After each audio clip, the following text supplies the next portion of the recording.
And welcome to EWTN's continuing coverage. Today we have the audience with Pope Francis for all journalists and media, which will come to us from the Paul VI Hall. Hello, I'm Doug Keck, here for EWTN, joined in the studio here at Birmingham with Tom Nash from our theology department. Welcome, Tom. Great to have you back. Good to be with you, Doug. We've kind of been here on and off, kind of a little bit of traffic cop, a little bit of anchoring from here, and certainly part of the goal of having our setup here in Birmingham is really to try and pull our coverage together at different times. We have so many different programs going on, so much happening in Rome with the various shows we've been doing. I mean, I figured we looked recently, it's at least 60 hours of live original programming between English and Spanish and then German, and just alone since February 27th. This is basically the 18th day of continuing coverage by EWTN. And we've got a bunch of events still ahead. Obviously, this meeting later this morning, we also are going to have our Vatican Daily program with Colleen Carroll Campbell. And also tomorrow, something to look forward to, Tom, will be the first Sunday Angelus with Pope Francis. That'll be tomorrow morning at 6:30 a.m. Eastern. And we'll look forward to that. And then, of course, on March the 19th, because tomorrow is actually St. Patrick's Day, it's Mass for the inauguration of the Pontificate of Pope Francis. Let me ask you just quick, Tom, why do you think he picked the 19th? There is a reason, right? Sure, that's the Solemnity of St. Joseph. Oftentimes you'll see that these Masses of installation will be on a Sunday, but here we have with Lent next Sunday, following would have been, is going to be Palm Sunday. Mm-hmm. So this is very proximate to his election. It's a solemnity and a very appropriate day. You know, the great patron of the church. Right, and also it accomplished a goal that I think that a lot of people knew the church had in the back of its mind, even the cardinals, which was they wanted to get a pope chosen, elected, and installed in time for him to be set up basically to officiate at on all the Holy Week events, right? Yeah, I think some people were wondering, hey, you know, these congregations, which were the events, the meetings that preceded the conclave, what's going on? They seem to be meeting and not having a time set for the conclave, but then they started, going this past Tuesday, and it went rather quickly, as it turns out. Only 5 ballots on the second day. Cardinal Bergoglio from Argentina, Buenos Aires, somewhat of a surprise in one sense because he wasn't the leading favorite. Why? Because he was above 75.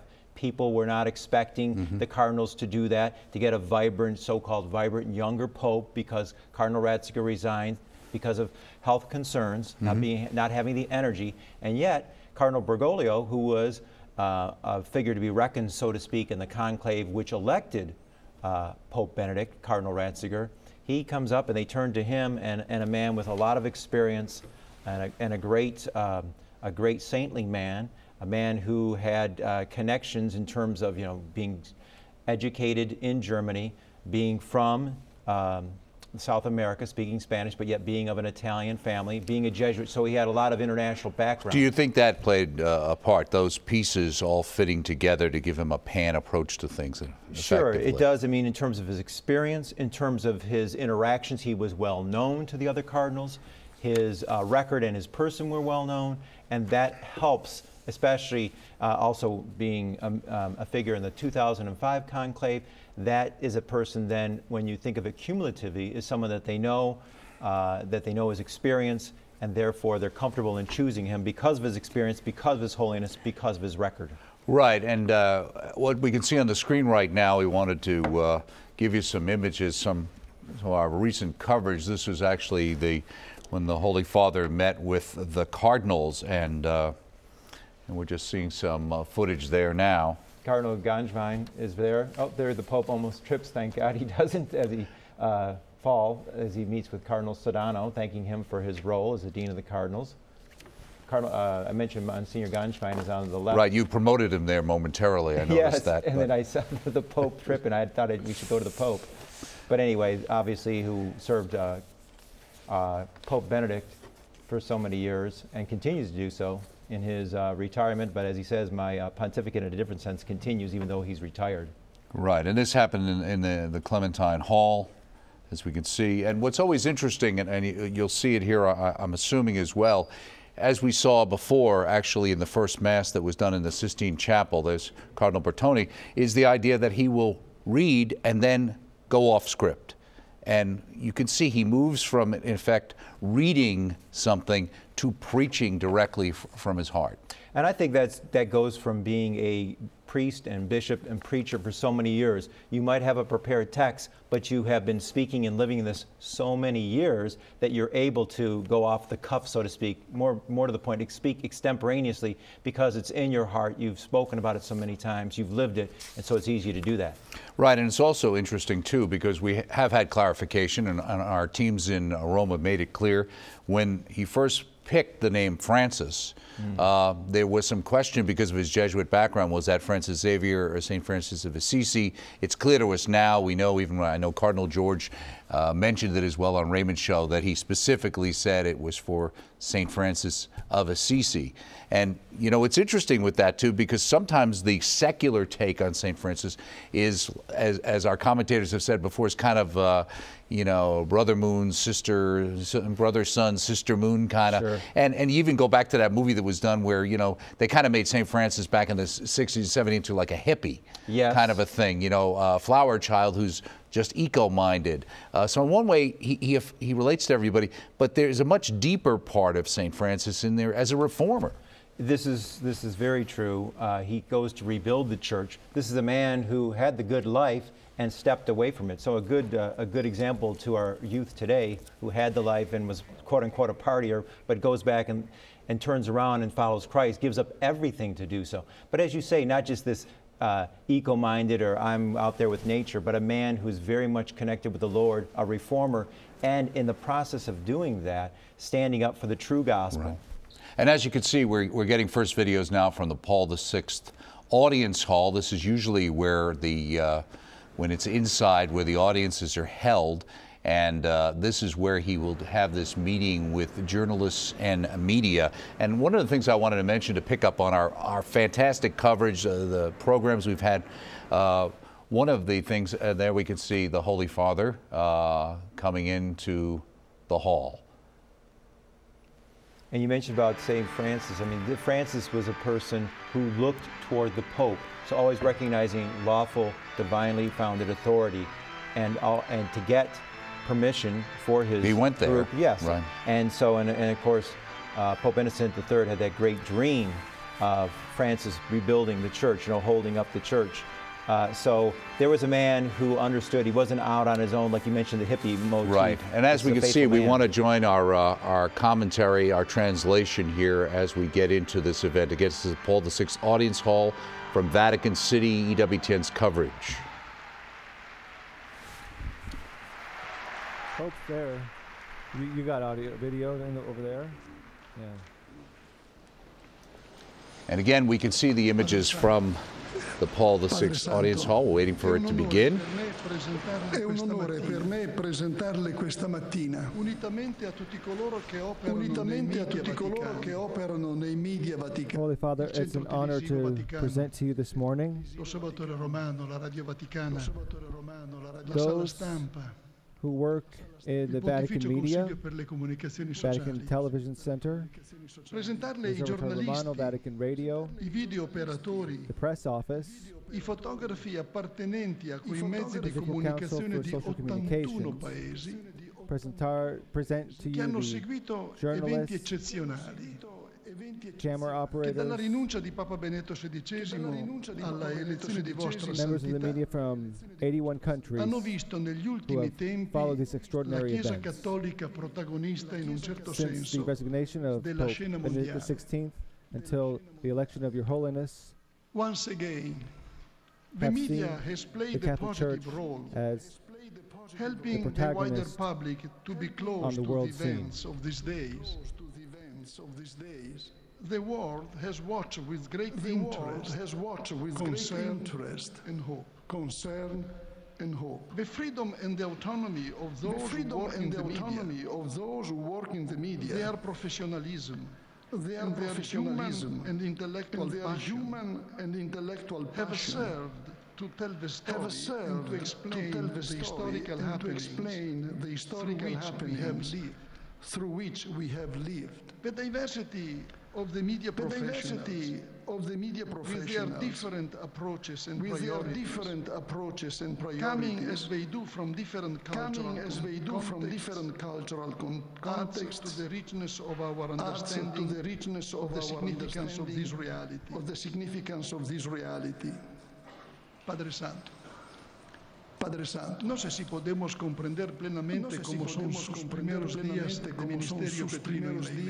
ministerio petrino. Holy Father, Pero le estamos profundamente agradecidos que haya pensado en acogernos en audiencia esta mañana y de dirigirnos unas palabras que pueden iluminar nuestro camino have en la thought of búsqueda welcoming us in y en el audience this servicio morning de la verdad. and Ci to benedica, address Padre us Santo, a few words that can tutti noi, enlighten our le nostre path famiglie, e in il nostro service lavoro. to the truth. Grazie. Grazie. Bless us, Holy Father, all of us, our families, and our work.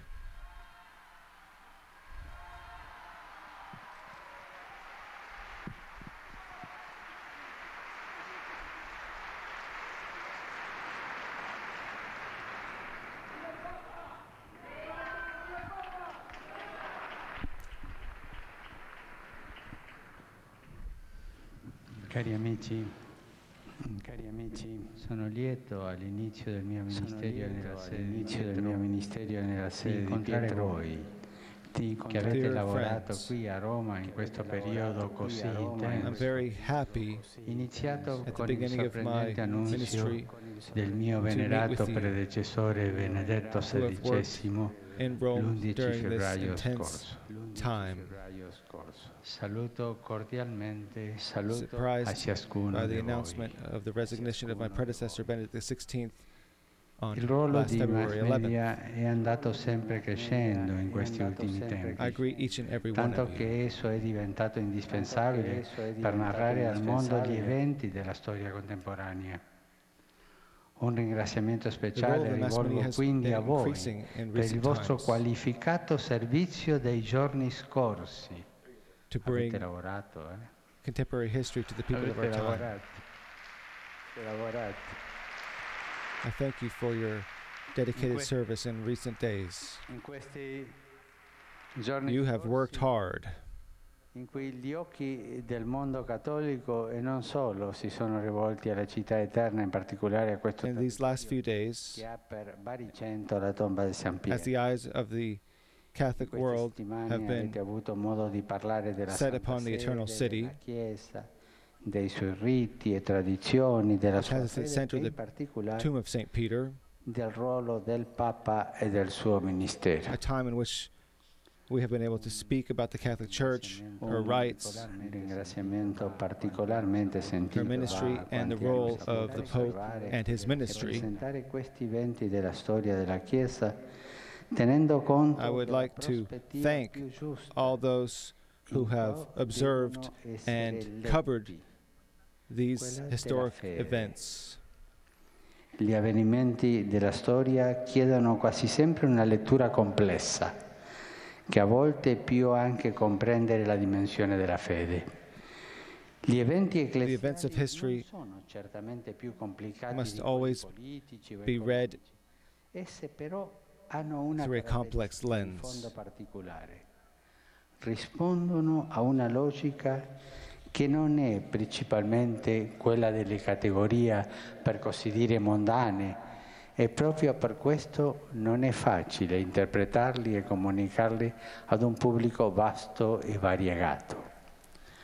For this reason, it is not easy to understand the events of our time and to communicate them to the people of our time. Una natura politica. The Church, although a human institution with all that that implies, Il popolo di does not have a political nature, il santo popolo di Dio but rather an essentially spiritual nature. che cammina It is the people of God, verso the holy people of God. Soltanto ponendosi in questa That prospettiva journeys towards si può rendere the pienamente encounter with ragione Jesus di Christ. quanto la Chiesa cattolica opera. Only in this perspective can we understand completely how the church operates. Christ is the pastor, shepherd of the church, but his presence passes through humanity. Christ is the center, not the successor of Peter. Christ is the center. Christ is the fundamental reference for the church. Without him, the church would not exist or have reason for being. As Benedict XVI often repeated, Christ is present and guides his church. And everything that has happened, the ultimate protagonist is the Holy Spirit. He has inspired the decision of Benedict XVI for the good of the church. He has led the cardinals in prayer and in the cardinals in the choice they have made.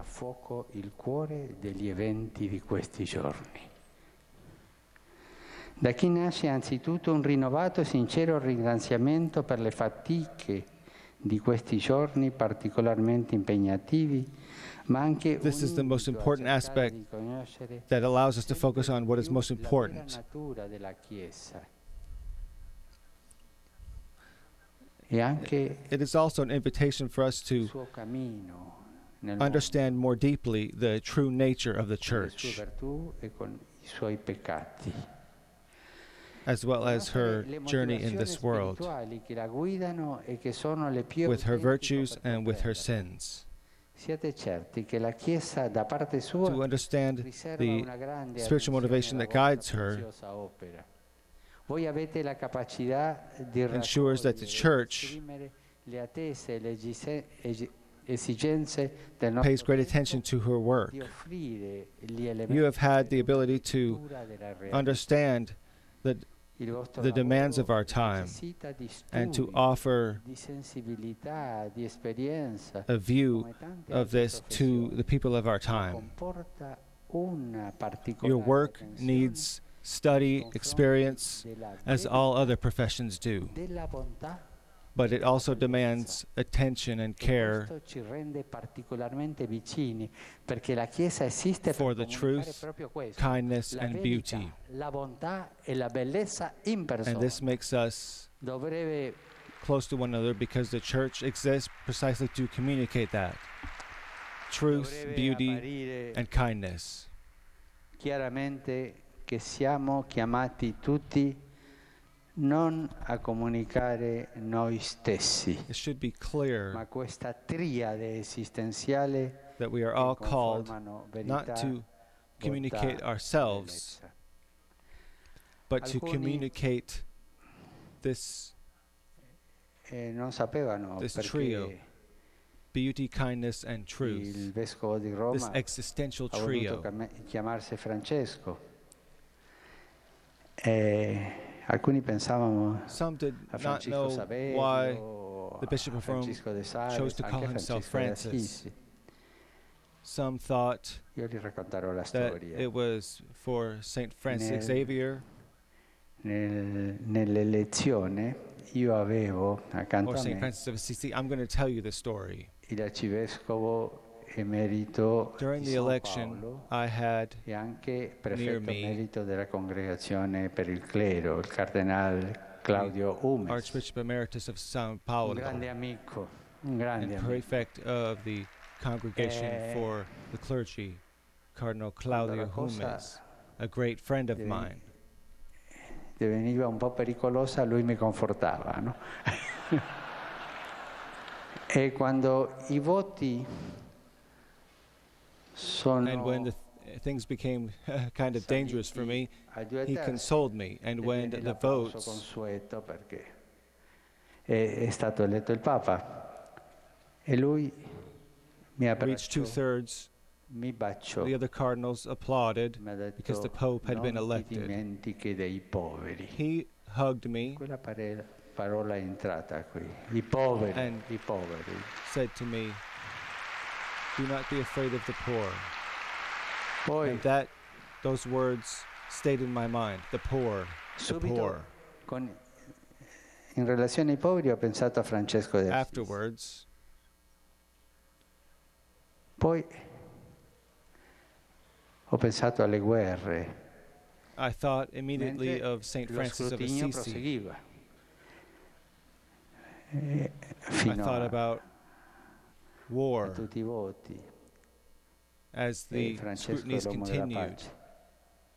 E così è venuto il until nome the nel voting mio cuore. had finished. Francesco d'Assisi.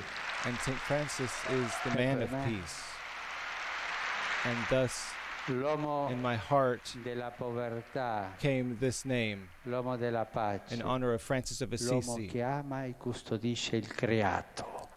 And for me, he questo is momento in the che man of noi poverty, the abbiamo man of peace, Col creato una relazione non tanto buona. the no? man who È l'uomo loves che, and cares for che ci dà questo creation. spirito di pace, l'uomo povero. And as right now, we Come have vorrei una chiesa not such a great povera. relationship with E per i creation. poveri.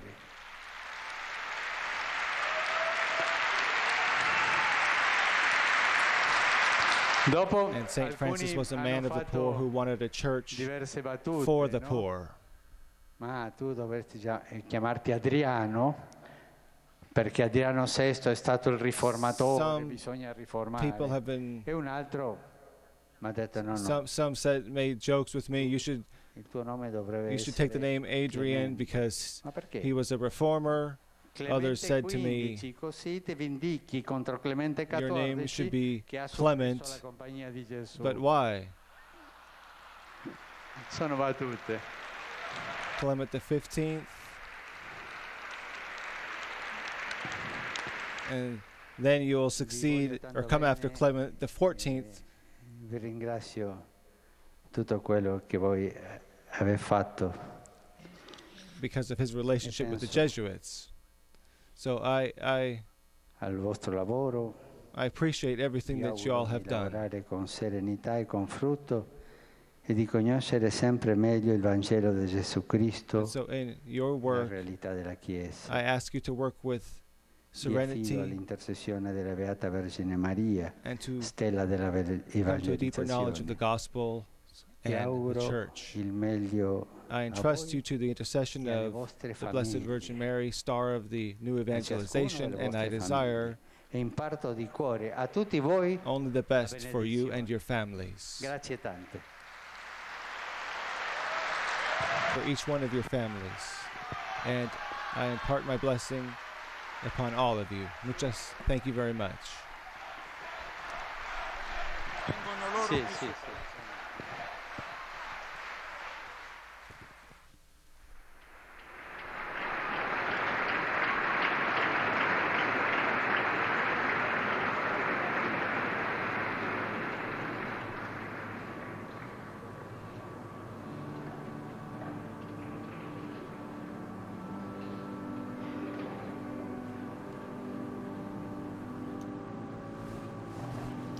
You're watching EWTN's continuing live coverage from Vatican City, the Paul VI Hall. This is the audience with Pope Francis for journalists and media.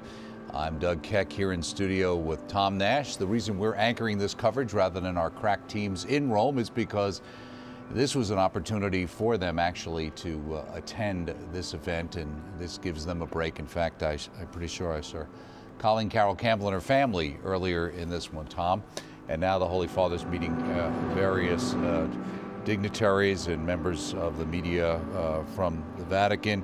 Obviously, we saw before a opening remarks there.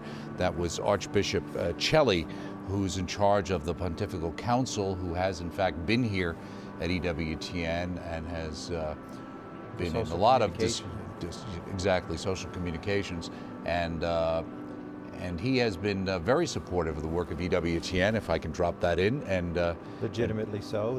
That's an accurate statement. And we see Father Lombardi who's standing behind there, who has been started out at Vatican Radio, CTV, and recently has moved off of CTV, but has basically been the major papal spokesperson. And Monsignor Ty was there earlier, who's his assistant and who was actually on our coverage earlier there, you know, as well. So for a second there, I thought that was almost Father Tom Rosica, but I'm not sure, in fact, whether that was Father Tom we just saw there. Father Tom has helped out a lot in the press briefings. He is with Salt and Light in Canada, a good friend of ours for many, many years. We worked with him on World Youth Day in Canada. And so that was, but he has been doing the English translations for those who had been watching throughout at the press conferences. They would have seen him as well there. Again, these are various personnel. Again, there's Father Lombardi right there. Unfortunately, we don't have the ability to name all of these various individuals. But why don't we, while we're seeing this, Tom, why don't we reflect a little bit on some of the comments that our Holy Father made. I thought it's very interesting, maybe because we're in the media, so we kind of think about the media, but here he is, you know, within 4 days of basically being elected, and one of the things he's doing is to have this particular meeting. Why do you think that was important? Well, it is such a global village that we live in today, talking about our 60 hours of coverage, that the media is such a presence where maybe a century ago it was not nearly the presence that it is today. So it's important to connect. Part of the new evangelization, part of the evangelization is meeting with the media so they can have a proper understanding of what the church is. And he noted that the church is not political in nature, but spiritual. So frequently you hear, oh, the progressives or the conservatives or the liberals or whatnot. But that's no. where we try and impose like a political paradigm on the church, which is totally incorrect. This is true, and the fact is, are we being faithful to Jesus Christ or are we not? And this is unfortunately distorted, that people who quote unquote want change, which means sometimes moving away from authentic church doctrine, they'll be called liberals or progressives. They want to put a good name on it, but it's really dissent. Then there could be people on the so-called right who are trying to be more Catholic than the Pope. So neither way is a good one. We got to walk with Jesus, and we have to, in doing walking with Jesus, we walk with his Pope, who's the lawful authority, the vicar of Christ. And yet we realize too, as the Pope said, Christ is the shepherd and he is the center. He is the focus of the church. He is the center of the church. And in fact, it's not the Pope, which he pointed out as well, No. saying that Christ is the center and it's not the Pope. Someone there just recently handed our Holy Father, looked like a picture maybe from the past couple of days. And again, just to mention, right behind you is Father Lombardi. And interesting to know that Father Lombardi is a Jesuit as well, as is the new Holy Father. Francis is a Jesuit. And right behind the Holy Father is, in fact, Archbishop Celli from the social communications, and has helped to coordinate all of this, and it has been quite instrumental, I think, in kind of reaching out to the media, I think, which is why an event like this is important, because I think the church has been trying to respond over the last year or two through social media and other outreaches to do a better job of getting the message of the church out faster and more directly, and certainly that's what EWTN's intention has always been. And you mentioned as that Christ is the center, as the Pope said, the church would not exist without Christ. It has no purpose without Christ. He guides us through the Holy Spirit, who is the soul of the church, as Vatican II reminds us. But then yet we also know that Christ is a shepherd. He passes through humanity in terms he guides through humanity. This is, of course, typical of our God in general through salvation history. We speak about Abraham and Moses and David and all the kings. God has always worked through lawful authority so that there is not anarchy, as it were, in God's people. Yeah, I'm not sure, you know, we're having, as far as with the actual nat sound and whether in fact we have any way to identify any of these people, whether our translator has the ability to do that. We're assuming at this point no. Again, just various people meeting our Holy Father. Again, this is EWTN's continuing live coverage. It's the audience with Pope Francis for journalists and media. Now there's Father Tom Rosica. Father Tom. Okay, so That is Father Tom. Again, someone who's been here at EWTN many times for Salt and Light Media in Canada. Though Father Tom actually is an American. He was born in New York State, I believe, but has been up in Canada. He's a Basilian father. Yes, he is. And I know he's in charge, actually, I think, of a college or university, one of the ones the Basilians are running in Canada. And Father Tom played a key role in World Youth Day back in Toronto, 2002. He basically ran it, I mean, yeah, for all intents and purposes. Absolutely. And that's how we got a good working relationship with him, because as you know, even with the upcoming World Youth Day coming up in Rio this summer, EWTN is covering that, and will be working closely, and it will be, as we always have been, World Youth Day Central. And there's no doubt, I think there's already been a report that the Holy Father has confirmed he will be there. It would make a lot of sense, obviously, but it has been confirmed. The assumption was there, but I think it's been officially confirmed that he will be participating in World Youth Day. And you mentioned Father Lombardi. He said he mentioned 5 languages, including English. Some people say, does he know English or not? That he reported that he did. He said his Portuguese, he believed he also knew Portuguese. He said if that's not up to snuff, he'll be working on that in the upcoming months, going over to Brazil for World Youth Day. So he is a polyglot, a man of many languages, with Spanish and German and Italian and French and English, and he'll be up for World Youth Day with the Portuguese as well. Right. It's also understandable now. He just mentioned in the talk he gave a little bit earlier here as part of our coverage. He talked about Mary as the star of the new evangelization. It's interesting because he went to Mary Major and went to the statue of Our Lady there. So obviously he's very Marian, which I think, you know, as the information's coming out more and more, a couple of things that are important to know about him too, I think, is the fact that, you know, he picked Francis, like he said. Now we have a better understanding of how that occurred. But one of the things one of our commentators had mentioned was that they were going to get out G.K. Chesterton's book on St. Francis of Assisi, which is also available through our EWTN Religious Catalog. There's several books on St. Francis. A lot of people would like to have a better understanding of what he sees in Francis. And also it's important, I think, to understand the Jesuit aspect of his training and what that means. And of course, we have had the spiritual exercises of St. Ignatius, the founder of the Jesuits, in book form, and also some series that are available. You may want to check those out because it may help people get a better understanding of the complex nature of his spirituality. Yeah, and Mary is not an obstacle to knowing Christ, but rather indeed leads to Christ. She's the Mother of God. Just as the Pope is the Vicar of Christ, she is the Mother of God, Jesus Christ. And so it's all leading to Christ, helping out in being a better disciple of Christ, not an obstacle, as unfortunately some think. Interestingly enough, on the Reformation, Mary was not an issue. When you look back at Calvin and Zwingli, Luther, Bucer, all loved the Blessed Mother. Right, exactly. And again, I'm Doug Keck here with Tom Nash. This is The Audience with Pope Francis for journalists and media, coming to you live from the Paul VI Audience Hall in Vatican City. And the Holy Father gave a reasonably short address. And again, as we noted with that, we mentioned some of the highlights of what he had to say. He talked about choosing his name and how important the poor were, and don't be afraid of the poor, and that dealing with becoming a man of peace, a man who's dealing with poverty, dealing with creation, all of those things went into his vision, so to speak, of why he chose that name. Of St. Francis of Assisi. Cardinal Hummus, who was sitting with him, who former of the Congregation for Clergy, the head of that, and from Brazil, a close friend of his, and he said, as the time got dangerous for me, which is another way of saying the votes were piling up in his favor towards the 2/3, and then he wins, and he says, hug me, don't be afraid of the poor. So many people saying, was it St. Francis Xavier, was it St. Francis de Sales, or was it the Poverello, St. Francis of Assisi? Indeed, he affirms, despite, I mean, all those are great saints, it was indeed St. Francis. He is the man of peace, going against war, because he thought of war in the world. He is a man who loves the environment. He said we're not maybe in the best relationship with creation these days, and also regarding the poor, that he is that man of poor and peace and a man for creation.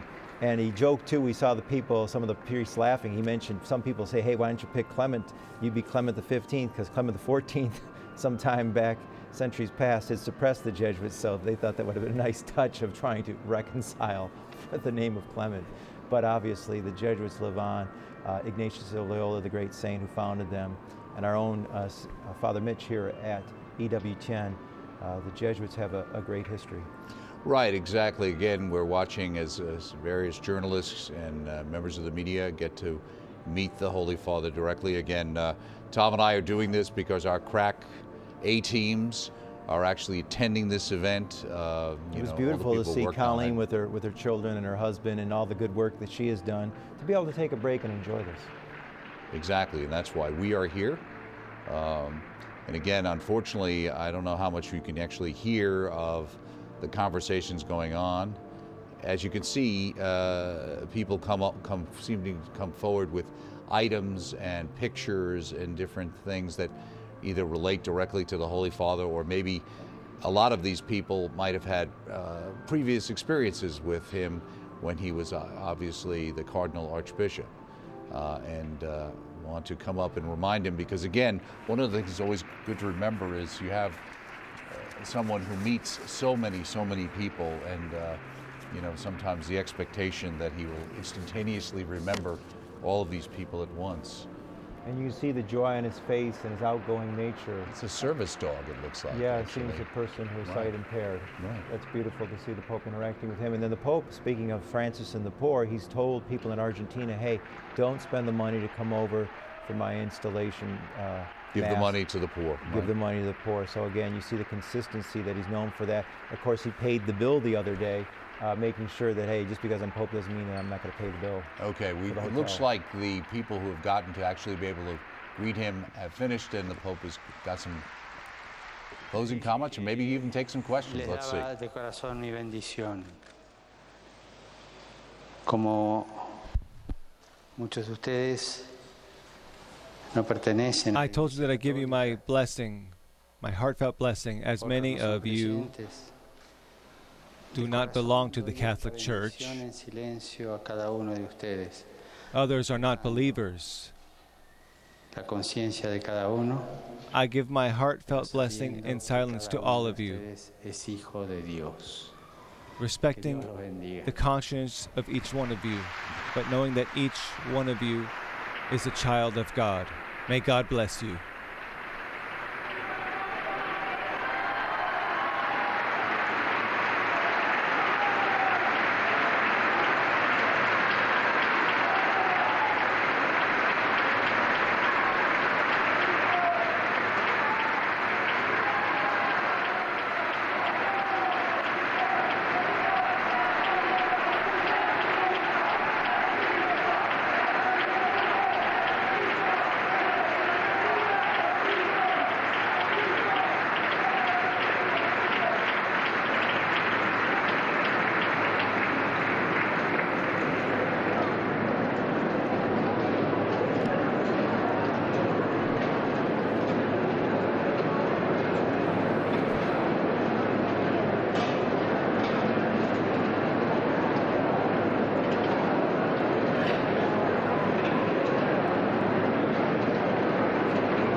Concludes the audience, and the last video will be disappearing shortly, I am sure. We saw that the Holy Father gave that short little blessing. It's interesting because he seemed like he didn't actually give the normal blessing. He decided to say basically that since so many people, unfortunately, not only are they not Catholic, but who knows what they actually believe in, that he didn't want to, in effect, impinge on their conscience by giving them his blessing. That was kind of interesting. But he gives them their blessing because I know a lot of you are not Catholic. I know you are not believers, but I give you my heartfelt blessing, respecting your conscience, but kind of calling them on to saying, you know what, you're children of God. Now, there's a typical sense in which child of God means baptized, but there's another legitimate sense in which we're all children of God as made in the image and likeness of God. So he kind of called them out in kind of a new evangelization way by offering the blessing. Right, but at the same time, it wasn't the traditional kind of broad. True. You know, he said, I'm going to do it silently. Yeah. Okay, so in that way, I think there was that intention to try to be, from his perspective, more respectful. So sure. As we saw the coverage, and again, he went off script a couple of times there. Obviously, he met with only so many of those particular journalists. He can't meet with everybody, but it's wonderful for all those people could be there. And a couple of other things I just wanted to mention while we're here.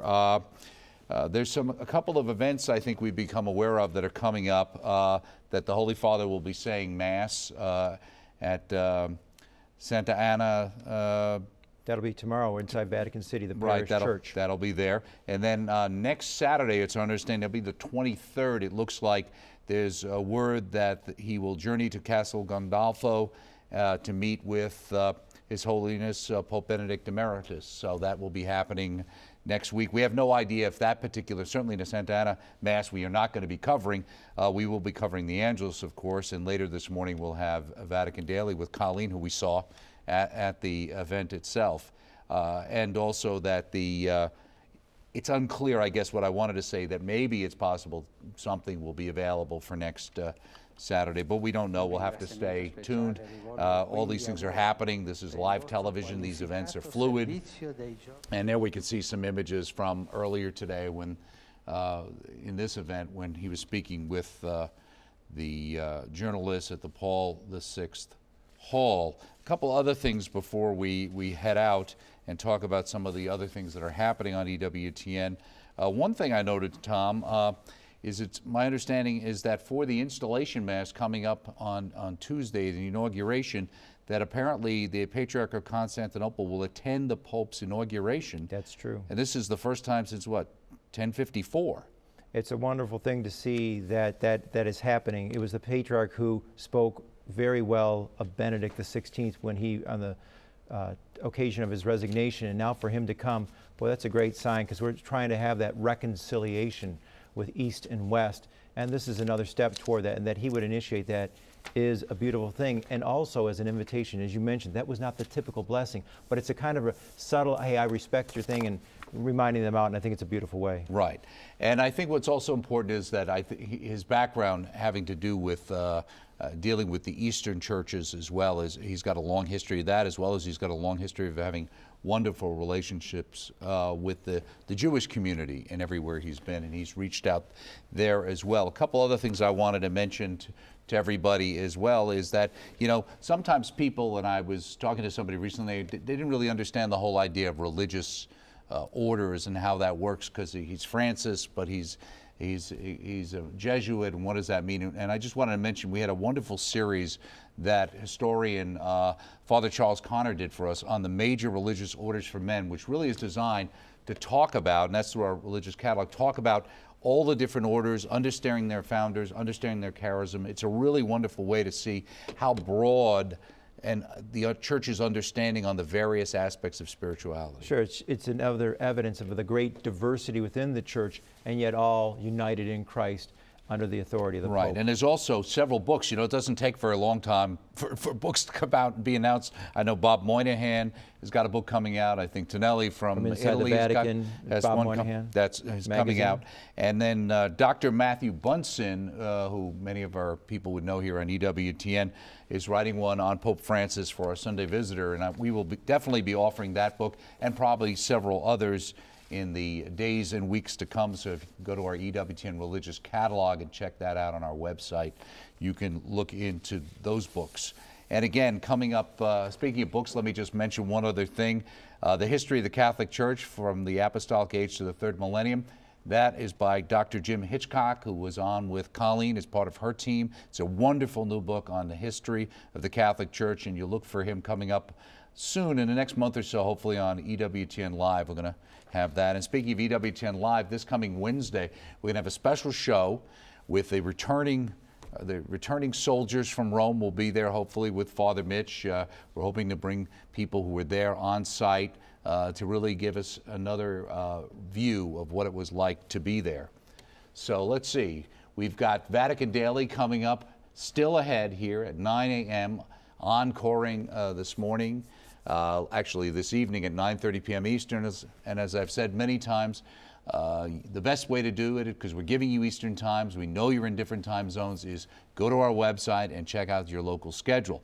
And of course, Pope Francis's audience for the journalists and media, which Tom and I just were here for, encores today at 2 p.m. in case you've missed any portion of it, you'd like to watch it again. And of course, tomorrow We will have the first Sunday Angelus with Pope Francis. That's tomorrow, 6:30 a.m. Eastern, encoring at 10 a.m. and then at 4 p.m. Check your local time.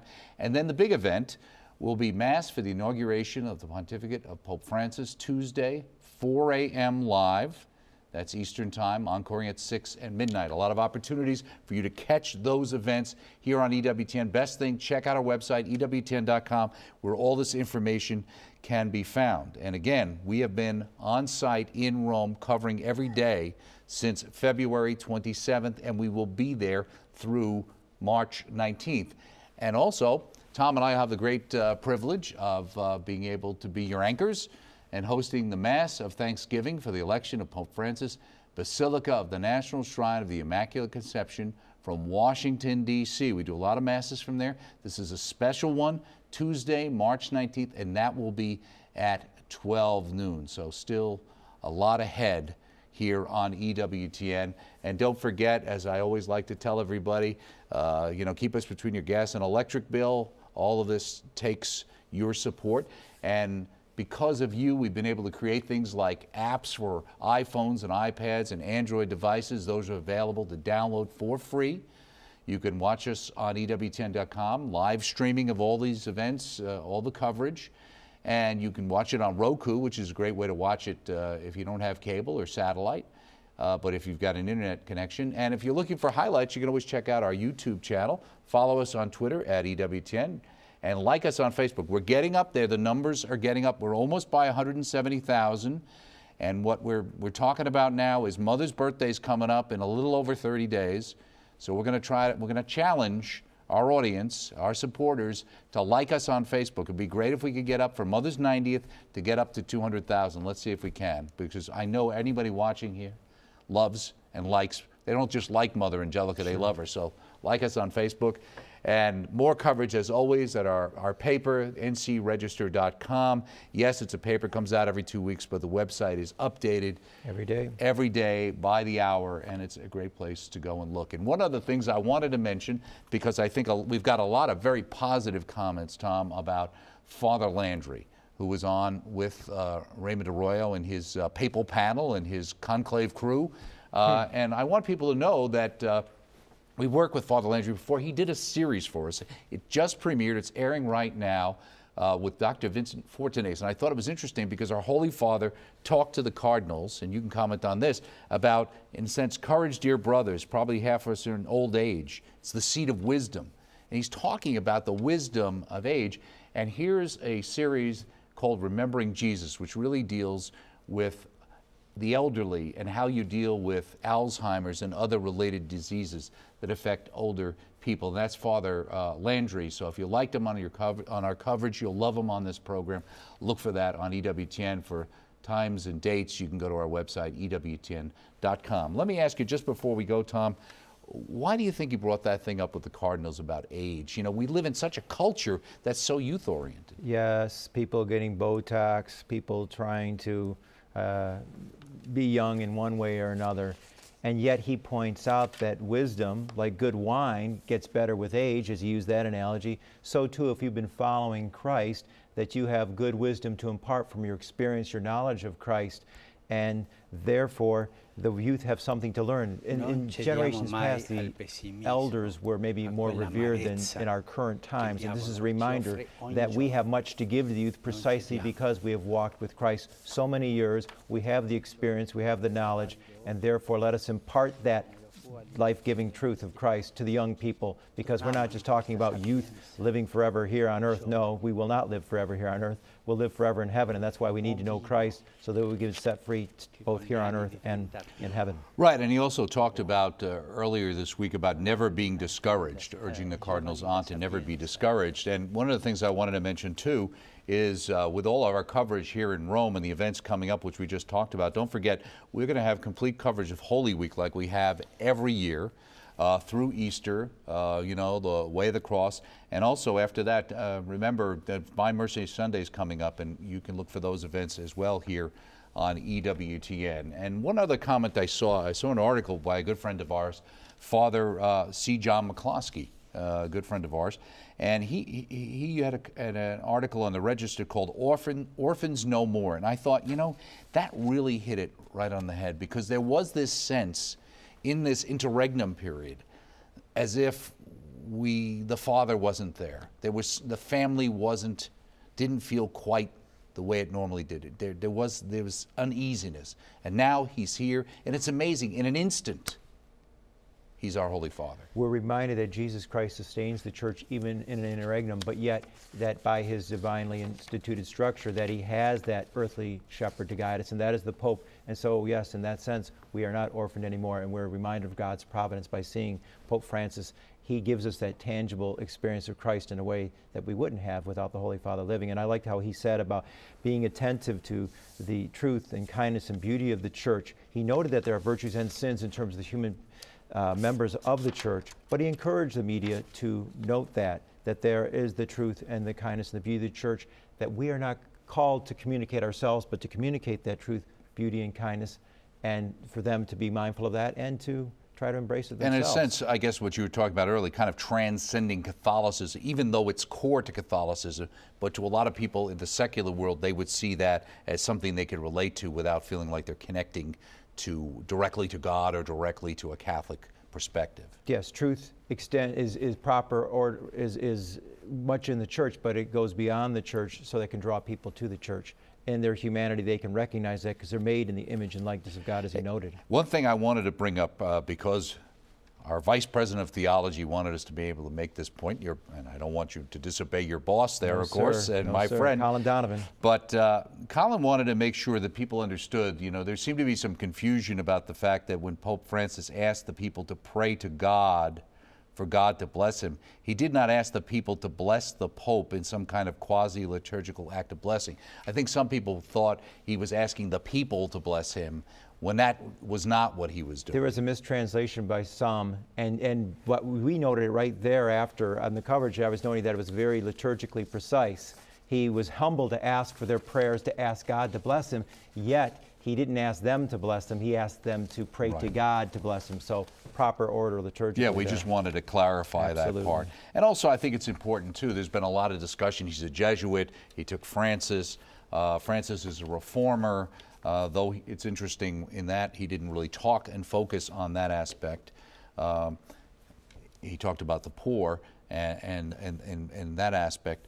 But the fact that, you know, in a lot of ways, you know, sometimes we can caricature the Jesuits too, and be fixed on a kind of a perspective of them from 20 or 30 years ago, where there's also been a lot of advances, as there has been in the church in general, in the Jesuit order.